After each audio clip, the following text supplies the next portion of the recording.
The real heat.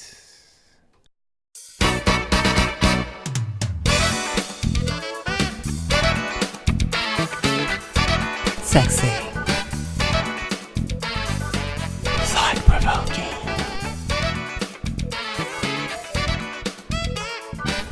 Hot. Inspirational.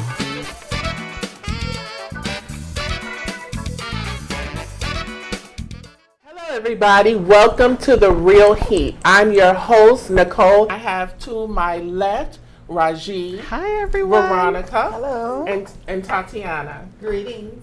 We want to welcome you guys to this show. This is our first show. We're so excited. Yes. So, aren't you ladies excited? Yes, very excited. Yes. I am so excited. Yes, it's terrific to be here.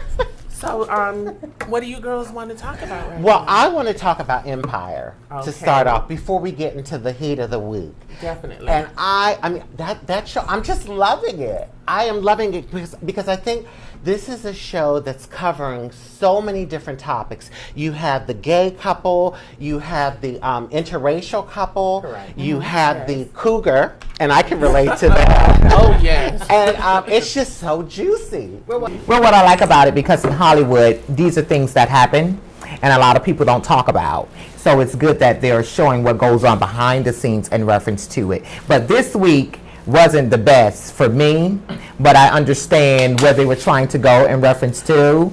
But overall, I love the show. I love where it's going. I love the message that it's sending to America, because I think it's something that we need to know, and it enlightens us, and it encourages the people that are in the LGBT community to go forward for what you're trying to achieve in your life. And you know, Lee Daniels, he's a gay man, Right. and the gay character is based on his life. Right. Yeah, it was. I was so amazed to hear that, because you know the scene where his father, when he was a little boy, put him in the dumpster, Correct. Yeah. Now that is a true story. That was That was a very true much. story. Yeah. Yes. Because at first I wasn't a fan of the show until I talked to Tatiana, and she was like, "No, girl, you got to really get into it. You just got to sit there and stick with it." And I'm like, "Well, I'm not a big fan of Tarangi's, you know." No. But don't you have to love her realness. No, I love the realness. Yes. I love the realness of her, of Cookie. Yes. So for me, I agree with Tatiana. This week's episode really didn't have that juice for me. It didn't pull me in. I was expecting so much more because of the previous episodes were Right. really juicy. That the Cookie character shows the love that a mother has for her children, because she accepts Yeah, her kids that's through true. whatever, you know what I'm saying, and she will die and sacrifice for her kids. So I really love that part of the show. man too. And Yes, her honey, too. She because- love that man. Let's go to bed. Let me tell you, goes to bed. it was hot the week before. years. Yes. 15 years. That's a 15 long years in time. prison. But what was amazing is it was hot the week before, because Definitely. I loved when Cookie and Lucius. Lucius Uh-huh. got back together, had their little reunion. Honey, I was hot. But I like Anika, because I love a woman that puts her man on the spot and she didn't hold back. You know, some women won't address their man when it comes to certain situations. I love the way she confronted him. And what I like about the beauty of it is that all of those women have their eye on the prize. No one lets anything deter them for what the big picture is. Definitely. So even when it comes to Cookie, she knows, okay, yeah, that's your wife, or you're going to be your wife. You know, she knows how to sit back and relax, and Anika understands Cookie's place. So I think all of them have hidden agendas to an extent. So we'll see. They all want that money. That's But what honey, Wednesday night at 9 o'clock, I am glued to the TV. I'm sorry. That's my show. That's my show. Definitely. So, do you think it might be time for us to get into the heat of the week? Definitely. I mean, this week is very, very, very serious. It's a serious topic that we're going to be discussing. We are discussing domestic violence, and domestic violence when it comes to women across the board, not just transgender women, but all types of women. Now, myself, I've experienced violent attacks throughout my life, but they were random. The only domestic violence incident that I had was when I was in my 20s and I was dating a guy, and I was driving, And I'm the type of girl, when I want to get my point across, I'm not going to shut up. Like, I have to get my point across. And we were kind of arguing, and he told me, if you don't shut the fuck up right now, you're going to be sorry. Well, I didn't hear that. I'm trying to get my point across. And next thing I know, he slugged me. He punched me in my face. And that was a wake-up call for me. Thankfully, I was able to walk away from that because what happens is if you let one thing slide, most of the times, the next time it escalates, it gets worse. Right. So I was able to walk away, Did but you I know. continue contact with him? No, I actually broke up. It starts with self-love, I believe, and a lot of times the victims sometimes feel like it's something that they did wrong. And I've been a victim myself in reference to domestic violence. And I also talk to the abuser, and I like to ask questions, and he would say that I provoke him.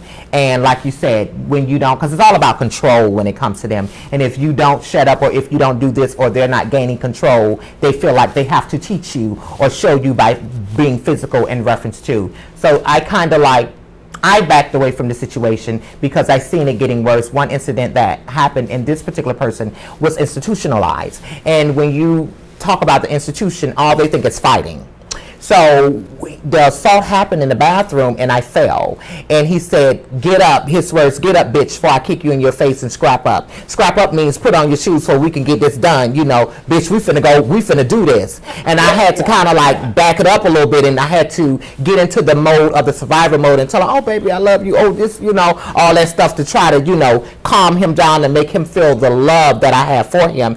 And it kind of got me out the door to go to the police station. But the thing of it is, I still went back to that situation thinking that things would get better once he calmed down. But I realized myself that the change isn't about me helping him. That particular individual has to want to change for themselves. Exactly. But do And you that's think what's that important. as transgenders, we gravitate towards men like that, as far as with that type of lifestyle? I think as a transgender woman, I think because of our lifestyles, we attract men that have some type of disconnects, if you may, and the characters sometimes are lacking in a lot of areas. And a lot of times we can feed that emotion sometimes, and we're understanding, because the truth of the matter is we want someone to understand us as well. Exactly. So when they come to us, then we welcome them and hope that we can help them along the way. And then at the ending of the day, sometimes we get, the shit end of the stick, if you may. See, because with me, it's a different story, because it started off with me actually getting beat, and then ended up with me actually doing the beating. So you beat now. Oh yeah, gentlemen. But then we beat. can't- Not me. They gotta get beat back. But no, you can't condone. You can't No, say. listen to with me, it's a different story, because it started off with me actually getting beat, and then ended up with me actually doing the beating. Wow. So you beat now. Oh yeah, But gentlemen then beating. we So if they beat me, they gotta get beat back. But me, once I did what I had to do as far as with protecting myself, I ended the relationship and I moved on. That was a disconnection for me right there. If I have to get violent with somebody, we don't need to Then hang you just around with walk each other. away. Yeah, we walk away. That's Well, right. you just walk away. I have to bring up a point, girls. Not only women are abused, Right. there are men That that have are been abused abused. as well. And I'm going to tell you, growing up, we had some neighbors, and that poor man, his wife, the saying, back then they used to call it henpecked. Right. When I tell you this man would come out with bruises, and Miss, I don't know if I should say her name because she's gone now. God bless her soul. But this woman was a big woman, and she did not play. And she ran him, and he was abused. But I think men are embarrassed because it's all about image and being masculine, Right. and so they feel like they can't come out and say their woman is abusing them. But you have to understand that most abusers have deep-rooted issues, and a lot of times it stems, because you have to look at the beginning sometimes, and it comes from childhood, and if they don't deal with that, this is why I always say, me and Nicole always talking about parenting and how parents should parent their kids, because a lot of times when they lose that love or don't feel that love and feel like they're not being heard, they grow up with that anger and that animosity, and then they take that into adulthood, and that's what they get from pattern. it. It's a Exactly, pattern, yeah. exactly. Have you ever experienced anything What like that about before? you? My,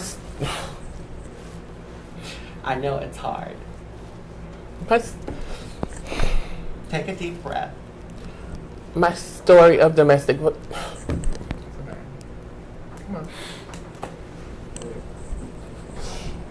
on. My mom was a victim of domestic violence for years. And it carried over to me and my siblings. When I knew we were going to do this topic, it just hit home so hard.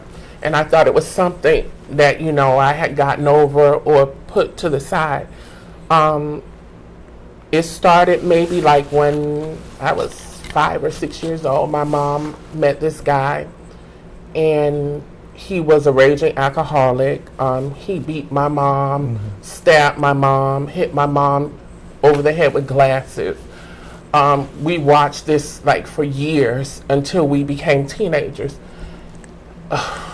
We begged and pleaded with my mom to leave him, and she would just keep going back and going back and going back until I guess the last time was the last straw, because we were teenagers then, so we were of age, and something just kicked in. I guess it's like the same with parents with their kids, they protect their kids. So our instinct to protect our mom kicked in, and we beat the hell out of him. He would come back to the house and do stuff like shoot inside the house and all kind of crazy stuff. He threatened to kill us, kill my mom, set the house on fire. Yeah, that's normally what they do. They threat you to scare you, for the scare tactics for you not to be able to leave from that situation. But in some of those situations as well, like I told people, this may sound crazy, but sometimes you have to plan an exit strategy when you're trying to get away from some of those abusers, because what happens is if you don't, people will say, I've had the police to say to me, if I wanted somebody to leave out of my house, I'll just tell them to leave. I say, that sounds simple to you. But sometimes even restraining orders don't stop these people from coming back to try to abuse you. Right. Exactly. Because my mom had a restraining order. Right. And you have to kind of like, ease away from the situation. It's almost like you have to just disconnect to an extent. Yeah, because sometimes you'll put them in jail. And I think recently a girl from Miami, they was trying to say that it may have possibly been domestic violence in reference to her boyfriend murdering her recently. So you have to know how to get away from those people, because I had to be in that situation, and I removed myself from the situation, even though, and even to this day, those feelings and those emotions of you feeling love for the individual sometimes will come up, but you have to think about self, and you have to keep in mind that you deserve more. And it's not always about you having low self-esteem. It's sometimes you and that person have a connection, or you felt the connection, and you felt like if he or she fixes that, they'll be all right. But sometimes they never fix it. Well, when you have children and you're in a relationship and your kids are singing and stuff, you have to actually like put your kids before anything, yourself. And that's why I think that there's a problem sometimes now with women today. It's like some women just do not want to, they're in love with the man. They don't want to sit there and say, hey, no, my kids are watching this. I need to raise my kids in a better environment. There be some same sex with the women and the men. It's not just the women with kids. Sometimes in our lifestyle, a lot of people don't put themselves first, or say, this, I won't tolerate this, because this is the thing. I feel that abuse doesn't just start and it just start the abuse. I feel like you as the individual see these things in the beginning, and sometimes we turn a blind eye to it, and we ignore the signs, the yelling and the belittling of you, and exactly. But one thing I have to say, I think women are more empowered today. In my mother's generation and my grandmother's generation, women stayed because a lot of them weren't working. They weren't working. They had children, and it's like, where am I going to go with my kids? So they put up with it. So I think that one of the positive things with today's society is that a lot more women are out in the workforce, and there's a little more empowerment. And so, I have something else I wanted to address in reference to when you said the women, like when you, example, and I'll use this because it was in the media, and we were talking about the Ray Rice situation, and I know we all seen that situation, what happened, and every time I seen the story, I couldn't get past where is her mother, where are her parents, where are the women that are involved in her life? Because when I started looking at it, all I got from it was she was acting as if she had done something wrong. It's like he turned the tables on her, and mind you, he wasn't even showing any remorse to it. You know, he's steady worried about if he's going to lose his contract or if he's going to do that, and she's like, oh, what y'all did to us. You know, y'all finally got what y'all was looking for. I'm like, baby, where is this woman's Or maybe she mother? came from a place of abuse. And then you you know what? There you go. I think it was I think when she was in love with him. Yeah. It was the lifestyle. She loved the lifestyle, and Right. she was in love with him. And get the life exactly. But And for somebody also, to publicly humiliate you like that? She doesn't care. She's in love. You already know what the possibilities of love and being in a relationship with somebody. But that's not really love. Hey, listen, but they don't mind. well, and I'm two like, if that's love, I don't want it. Some women like That's that love, now. I don't want Some women it. like that butt whipping. I can do bad all by myself. Okay? I'm sorry. I want to Drag me on down the road. I want a You man can't tell me that's that's going love. to love me. If that's love, don't love me because you'll wind up loving me to Well, death. listen, we're Okay. going to go And I ahead don't and wanna be wrap loved this to up, death. and we will be doing a part 2 on this. Thanks again for tuning in, and please leave your comments. We want to hear from you. Leave your comments about anything else you want to say, girls, before we go. That's it. Okay. We love you guys. Love, peace, and blessings.